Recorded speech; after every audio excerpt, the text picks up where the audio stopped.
The monarchy is in turmoil. Prince William just seized power in a stunning move at Windsor Castle. Bypassing the king, he staged what insiders are calling a quiet coup that left the palace reeling.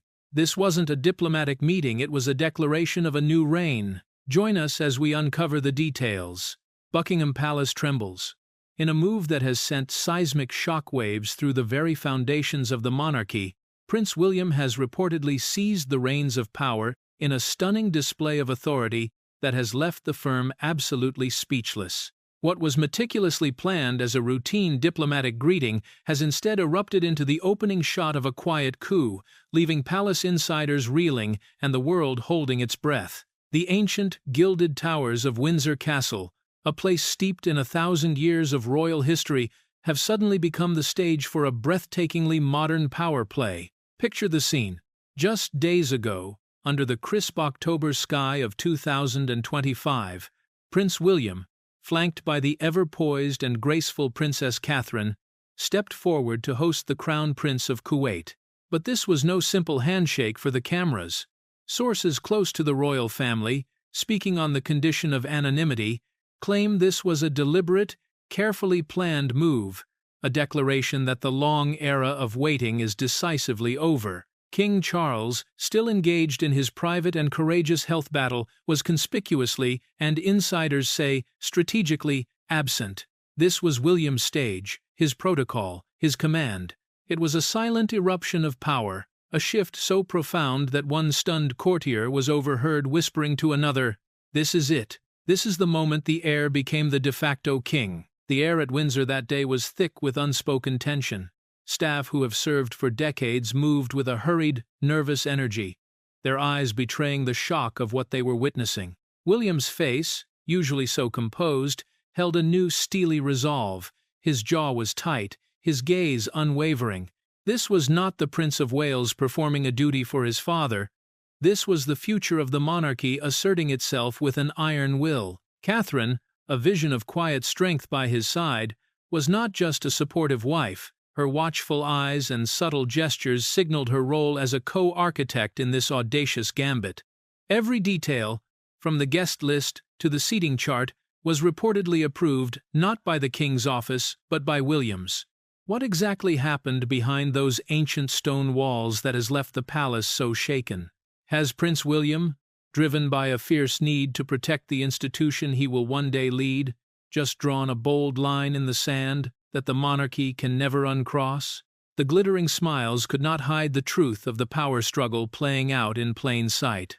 Join us as we pull back the velvet curtain on the day the future of the British throne was irrevocably and dramatically changed forever. The story is just beginning. To understand the lightning strike of William's Windsor moment, we must first peel back the velvet curtain of royal tradition and look into the shadows where a quiet storm has been gathering for months. King Charles's reign, which began with all the historic pageantry the world expected, has been haunted by the relentless specter of his health. The official palace statements, always so carefully worded and designed to reassure the public, could not conceal the truth that royal watchers saw with their own eyes. A monarch's duties were steadily, inexorably, being handed over. The center of power was shifting, and the palace felt unsettled, not crumbling, just uncertain. Insiders speak of a system trembling under the weight of this quiet crisis, the very foundations shaken by the king's ongoing battle. But what happened at Windsor was not just a story of constitutional procedure. It is a deeply, achingly personal drama. For Prince William, this audacious seizure of authority is not about ambition, it is about protection. To understand his actions, you must understand the wounds he carries. Sources close to the Prince of Wales claim that in the dark, desperate days following his father's diagnosis, William made a private, solemn vow. It was a vow made not just to his king, but to the ghost of his mother, Diana, whose memory still lingers in the corridors of power. He swore he would not let the monarchy crumble under the weight of uncertainty. He would not allow the chaos and public pain that defined his own childhood to threaten the institution his children, George, Charlotte, and Louis, will one day inherit. His fierce, almost primal protectiveness, born from the trauma of the past, has now become the driving force of the monarchy's future. Every handshake, every decision, every steely glance is imbued with the memory of his mother, the people's princess, and his promise to safeguard her legacy. This is Diana's son, forged in the fires of a public tragedy, now stepping forward to claim his birthright, not for glory, but for survival. The Windsor coup was not a betrayal of his father. In William's eyes, it was the ultimate act of loyalty to his family and to the crown itself. He is a man haunted by the past, fighting for the future, and his silent vow has now erupted into a revolution that has left the entire royal world stunned. The polished smiles and perfect photo opportunities are a facade, a carefully constructed illusion to hide the turmoil within. Behind the closed doors of Adelaide Cottage, a different reality has taken hold. Royal tensions have reached a boiling point. Sources whisper of late-night strategy sessions that stretch into the early hours, the air thick with tension and unspoken fears. This is where the true crushing weight of the crown is felt, far from the cameras and the cheering crowds. It is in the quiet solitude of his private study that Prince William, poring over sensitive state briefings with a heavy heart, reportedly lets his public mask of stoicism fall. His frustration with the old guard, the courtiers who cling to outdated protocols, is palpable. His fury at the monarchy's perceived fragility in the face of modern challenges is impossible to hide. A former aide, speaking on the condition of absolute secrecy, confided that these are the moments the public never sees. William, his fists clenched so hard his knuckles turn bone white, pacing the floor, his voice a low, urgent whisper as he maps out the future. He is a man possessed, determined to forge a stronger, more resilient institution, one that can withstand the storms to come. He will not fail. He cannot. The memory of his mother is too strong, the promise to his own children too sacred. And at his side, always, is Catherine. She is not merely a supportive wife, a silent figure in the background. She is the co-architect of this new era. Her trademark calm is not a sign of passivity. It is the steel that steadies William's burning resolve. Her quiet, razor-sharp insights are shaping the very blueprint of his future reign. While William is the sword, she is the steady hand that wields it. Adelaide Cottage has become more than a home. It has become the war room for the monarchy's survival. It is the crucible where the pain of the past is being forged into the strength of the future. A future that William and Catherine are building together, brick by painstaking brick, in the dead of night. On the morning of the Kuwaiti visit, an electric tension gripped Windsor Castle. The very air seemed to hum with significance, a quiet storm impossible to ignore. Staff, who have served royalty for decades and witnessed the full sweep of modern history, moved with a different kind of urgency. Their hushed whispers echoed in the grand corridors, a symphony of shock and anticipation. They understood what the outside world did not yet know. This was no ordinary diplomatic event. This was a test. This was a private, high-stakes audition for the throne itself. Every single piece of polished silver, every perfectly arranged flower, was part of a stage meticulously set by Prince William himself. A palace insider, whose identity we must protect, has revealed that William personally oversaw every single detail of the day. His instructions were precise, his expectations absolute. He was leaving nothing to chance. Memos were sent, protocol was rewritten, and the King's own staff were reportedly told to stand down and defer to the Prince of Wales's office. This was William's opportunity to project a new kind of power, one that was modern, assertive, and completely unwavering. He was demonstrating not only that he was ready to lead, but that he was already leading. The ancient castle, a potent symbol of royal continuity and tradition, was about to witness a seismic shift that would shake the monarchy to its core. The old ways were being cast aside. A new era was being born. As the minutes ticked down to the Crown Prince's arrival, the message was broadcast with deafening clarity to all those within the castle walls. This was not King Charles's court. This was Prince William's. And the entire world was about to find out. The weight of legacy was being challenged, and the monarchy's fragile balance was about to be put to the ultimate test. As the sleek motorcade of the Kuwaiti Crown Prince swept onto the gravel driveway of Windsor Castle, the world held its collective breath. This was the moment. Prince William strode forward, alone in his authority, a solitary figure against the backdrop of 1,000 years of history. His smile was steady, perfectly calibrated for the cameras, but sharp-eyed royal watchers couldn't help but notice the telltale sign of immense pressure, the slight, almost imperceptible tightening of his jaw. This was not the relaxed and affable Prince of Wales of years past. This was a man stepping into the full, crushing weight of his destiny, and his entire body betrayed the tension of the moment. At his side, Catherine was a vision in cobalt blue, her curtsy a masterpiece of flawless grace. But her eyes, sharp and intelligent, missed nothing. They swept over the scene, her calm presence a silent promise of unwavering support and shared resolve. She was his anchor in this storm, the steadying force in this audacious power play. The handshake itself was brief, a formality for the waiting press, but it spoke volumes. This was more than a greeting, it was a transfer of power, enacted on the world stage for all to see. It was a visual confirmation of what had been whispered in the corridors of power for months. Rebecca English, a seasoned and respected royal correspondent, was tweeting live from the scene, and her words sent a jolt through the internet. She wrote that the deference shown to William by the royal household was palpable, a level of reverence and respect once reserved for the sovereign alone. Staff who would normally report to the king's private secretary were now taking their cues directly from William. The unspoken message was suddenly shouted from the castle battlements, a clarion call that echoed across the globe. The future is no longer coming, it is here.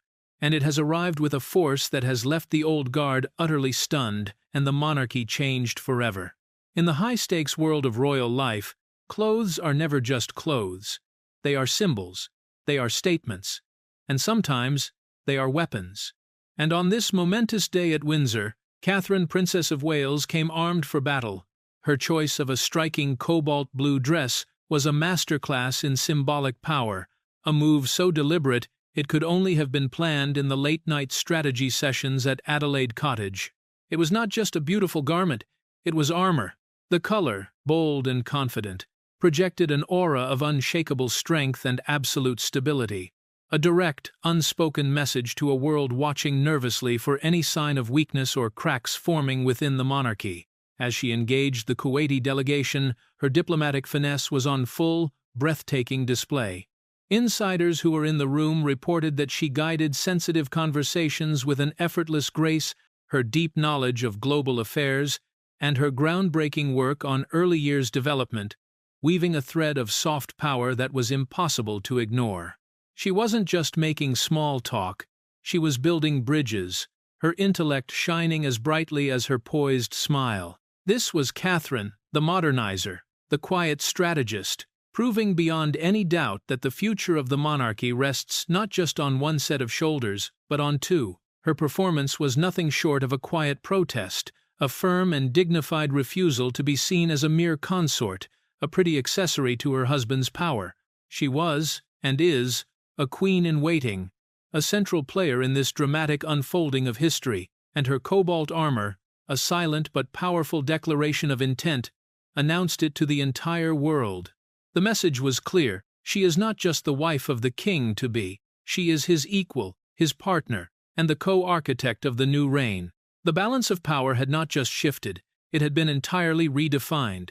Then the cameras were dismissed, the glittering smiles faded, and the real business began. Behind the closed doors of Windsor's grand reception room, what the palace press office later described as a private lunch was, according to sources who were present, nothing short of a showdown. The dialogue was far more intense, far more consequential than any official report would ever suggest. Prince William, shedding the public role of gracious host, allegedly became the firm, unyielding statesman. He didn't just discuss trade agreements and mutual security, he drew a bold line in the sand. Witnesses say he laid out a clear, uncompromising vision for Britain's future role in the world with an authority that left the entire room stunned into silence. His military background, his years of training as a search and rescue pilot, lent his words an undeniable gravitas that no courtier or politician could ever replicate. He spoke not as an heir, but as a commander-in-chief. This was not a negotiation. It was, as one shaken aide later described it, An ultimatum. This was William's vision, his foreign policy, asserted with a confidence and a command that officially belonged to his father, the king.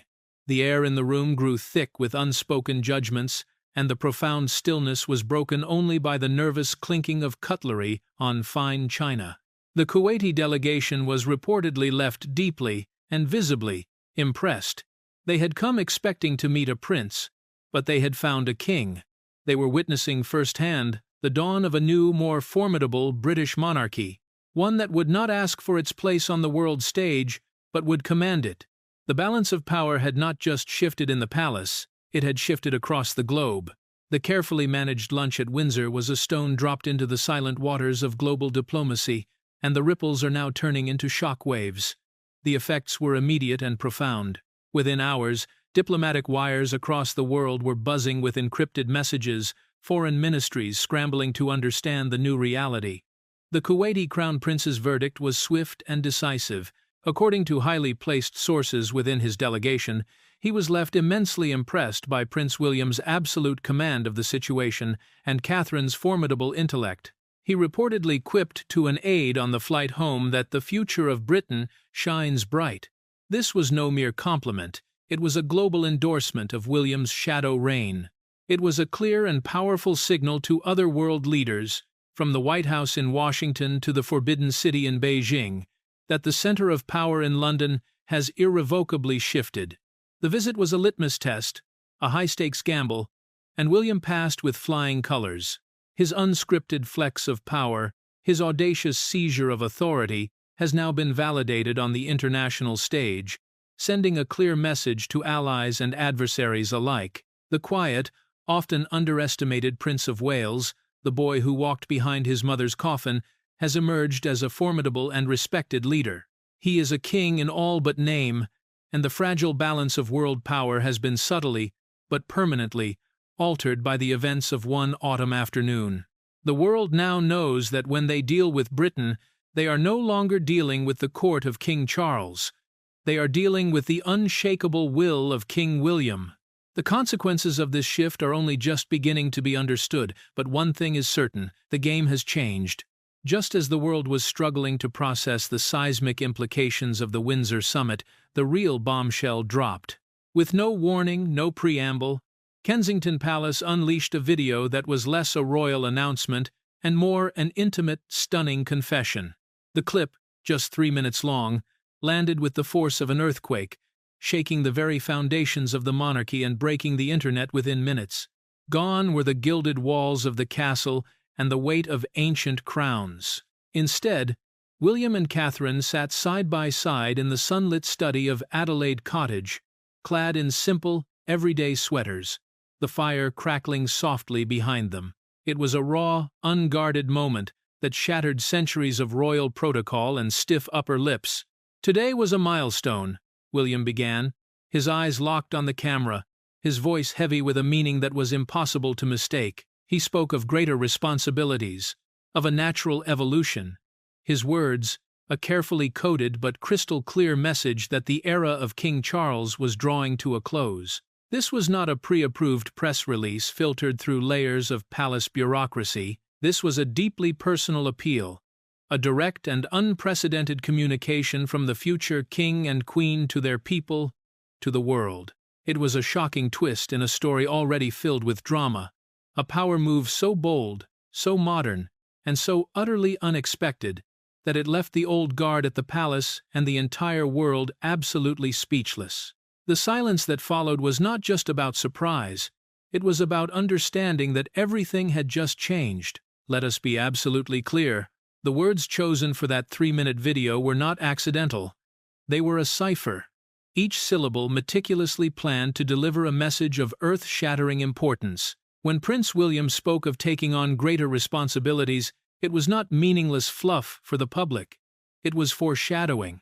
It was a direct and chilling reference to the secret contingency plans, known as Operation Menai Bridge, that are now, according to royal experts, firmly in place and ready to be activated at a moment's notice. And when Catherine, with her signature steel-clad poise, spoke of stepping forward together, she was cementing the revolutionary idea of a dual reign A true and equal partnership that will redefine the role of a consort forever. Royal analyst Ingrid Seward, a woman who has chronicled the family for decades, declared it was code for the final preparations. This wasn't a humble couple reluctantly accepting a few new duties. This was a future king and queen subtly but surely announcing to the world that their time has come.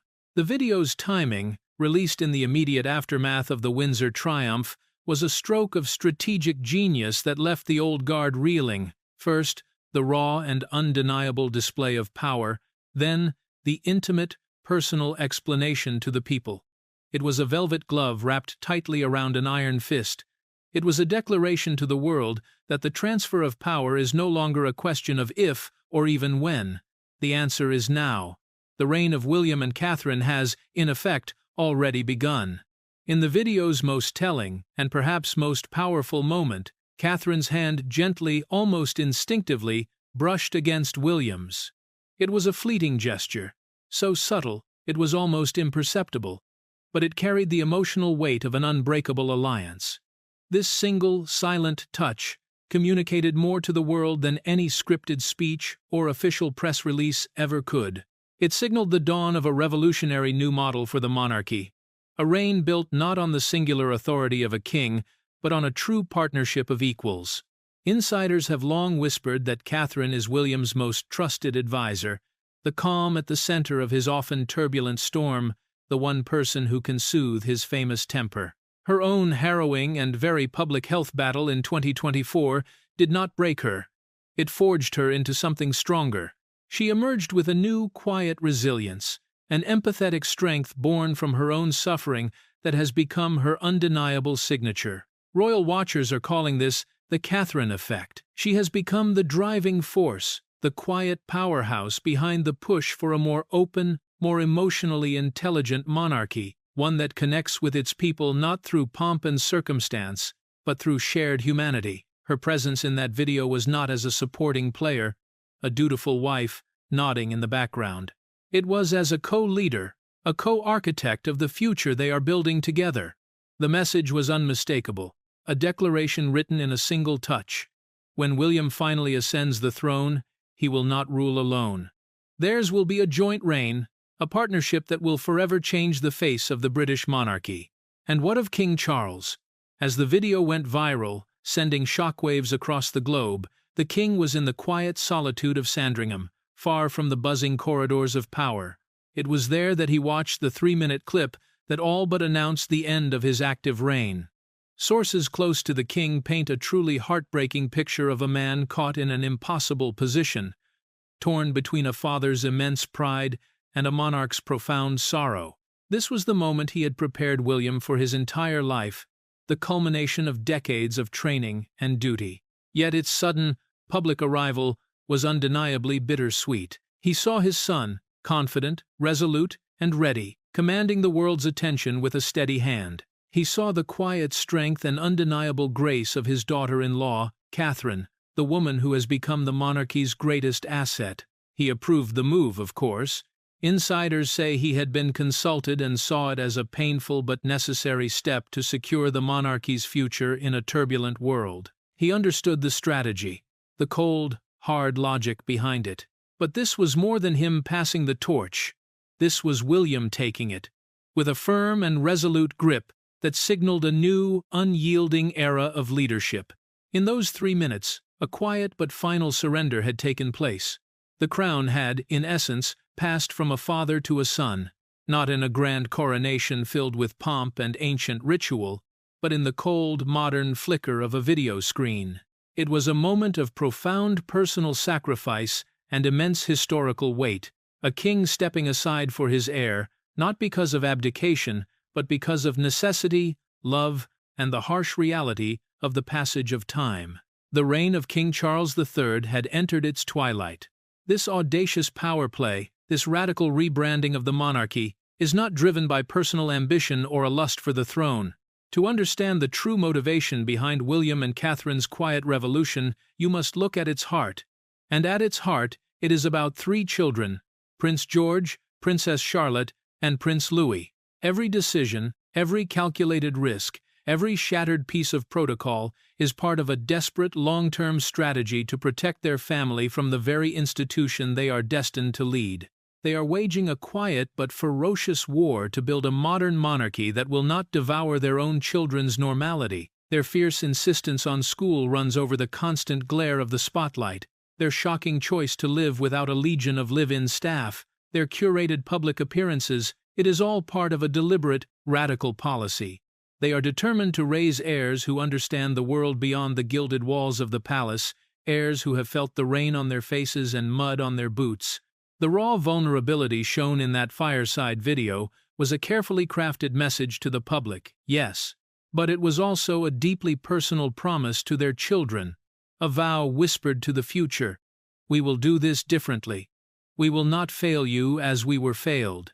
They are fighting to finally break the tragic cycle of royal dysfunction, to heal the deep generational scars of the past, so that the future king, Prince George, can one day inherit a crown that is a symbol of duty and service, not a cage of gilded misery and lonely, heartbreaking sacrifice. This is not just a constitutional shift, it is a parental revolution, and the stakes could not be higher. Prince William's bold vision for a leaner, greener, more modern monarchy is sending tremors through the entire royal ecosystem. His unrivaled and now consolidated power signals a dramatic culling of the old guard. The sprawling, inefficient households and the endless ceremonial excesses of the past are set to be replaced by streamlined, professional teams and a relentless focus on impactful causes over empty pageantry. The so-called new firm will be smaller, more focused, and more powerful than ever before. But this revolution is not without its enemies. Behind the glittering smiles and polite curtsies, a quiet war is brewing. Insiders whisper of a deep and bitter resentment growing among other senior members of the royal family, those who now feel sidelined and threatened by this new, centralized power structure. William and Catherine's meteoric ascendancy has upset the monarchy's fragile internal balance, and not everyone is pleased with the new world order. They are drawing a bold line in the sand, separating those who are with them from those who are against them. In doing so, they are creating deep and dangerous fractures within the House of Windsor itself. Their noble quest to save the monarchy from itself may first require them to wage a painful and private war against the very traditions and the very people who stand in their way. Every decision is a battle, every reform a confrontation. The path to the new crown is paved with political landmines, and one wrong step could cause the entire fragile structure to collapse. The stakes are impossibly high, and the enemies are not just outside the palace gates, they are within. The golden autumn light has faded over the ancient towers of Windsor, but the image of William and Catherine, standing shoulder to shoulder on the very precipice of a new royal era, now burns brighter than ever. Make no mistake, what we witnessed was not a rehearsal. This was the first act. The Windsor coup and the stunning video confession that followed were a manifesto, a solemn promise of a monarchy that will be reborn not in empty pomp, but in authentic purpose. Prince William has claimed the stage, not through royal decree or ancient rite, but through decisive, powerful action. The path forward, however, is fraught with unimaginable risk. Their bold and revolutionary break with tradition risks shattering the throne's timeless, carefully guarded mystique. The enemies within the palace walls are circling, sharpening their knives. But William and Catherine are betting everything on a single, powerful idea: that in a fractured and cynical world, a monarchy that leads with heart, with a true partnership, and with a shocking degree of vulnerability, is the only one that can possibly survive. The crown awaits, its pulse now undeniable, beating with a new and vigorous rhythm. But the ultimate question remains unanswered. Will their revolution succeed? What do you think about Prince William's shocking power play? Is this the desperate act that has finally saved the monarchy, or has he gambled its entire future away on a dangerous and uncertain vision? Share your thoughts in the comments section below. We are reading every single one. Remember to like, share, and subscribe for more, as this royal drama deepens and the story continues to unfold. Also, click the next video showing on your screen and you will enjoy it. The golden autumn light has faded over the ancient towers of Windsor, but the image of William and Catherine, standing shoulder to shoulder on the very precipice of a new royal era, now burns brighter than ever. Make no mistake, what we witnessed was not a rehearsal. This was the first act. The Windsor coup and the stunning video confession that followed were a manifesto, a solemn promise of a monarchy that will be reborn not in empty pomp, but in authentic purpose. Prince William has claimed the stage, not through royal decree or ancient rite, but through decisive, powerful action. The path forward, however, is fraught with unimaginable risk. Their bold and revolutionary break with tradition risks shattering the throne's timeless, carefully guarded mystique. The enemies within the palace walls are circling, sharpening their knives. But William and Catherine are betting everything on a single powerful idea, that in a fractured and cynical world, a monarchy that leads with heart, with a true partnership, and with a shocking degree of vulnerability, is the only one that can possibly survive. The crown awaits, its pulse now undeniable, beating with a new and vigorous rhythm. But the ultimate question remains unanswered. Will their revolution succeed?